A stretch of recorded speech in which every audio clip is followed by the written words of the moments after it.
Strength in numbers, the clear logic behind the latest political party merger that looks forward to greater success in next year's midterm elections and beyond. Touting a 50% batting average on the country's last 6 presidencies. But then the elephant not in the room was conspicuous, even as the ruling party coalition claims it awaits the vice president's party to join them. As we hear more from our Alan Francisco. Continued unity. This was the focus of the message of President Ferdinand R. Marcos Jr. as he led the signing of an alliance between the Partido Federal ng Pilipinas and Lakas CMD earlier in Makati City. President Marcos emphasized that this unity served as their weapon in the past election and they continue to uphold it along with public service. Lumakas ang loob natin dahil ang isinisigaw natin nung kampanya ay ang pagkakaisa, unity. Kaya't binuo natin yung tinatawag nga naman na unity team.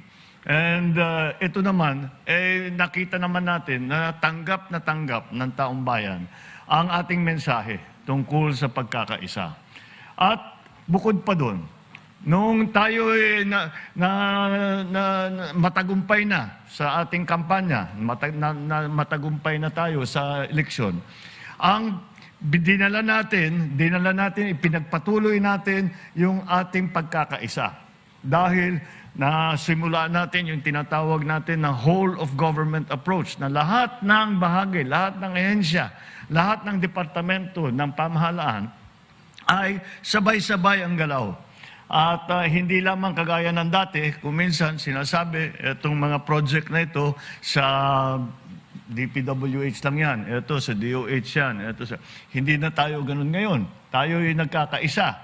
Today, according to President Marcos, everyone see the unity in working together by various government agencies to improve the lives of Filipinos. President Marcos also underscored the importance of strengthening alliances in the legislature. He stressed the executive and legislative branches are partners in advancing transformative programs and government policies.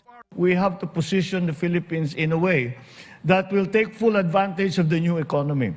And to do that, we have to make some very fundamental structural and policy changes. We cannot do those policy changes without the support of the legislature. Legislative support. According to the President, this unity will expedite the delivery of assistance and essential services to more Filipinos. Ang tanong sa akin, nung bago akong umupo, ay ano ang pangarap mo? Ano ang pangarap mo para sa Pilipinas? At ang sagot ko'y simpleng-simple lang. Wala nang gutom. Simple lang yan. Hindi pa tayo naabot doon. We have not yet achieved that aspiration. But if we stay united, if we look at the successes and the progress that we have made in the last 2 years, I'm confident that if we maintain that unity, for not only for election purposes, but all through the work of service that we have taken an oath to do for our people. The President serves as the chairperson of the Partido Federal ng Pilipinas. The Partido Federal ng Pilipinas, together with Hugpong ng Pagbabago, Partido ng Masang Pilipino, and guest candidates, formed the Uniteam Alliance in the 2022 elections, which President Marcos won by a landslide. Alan Francisco from the National TV Network for a new and better Philippines.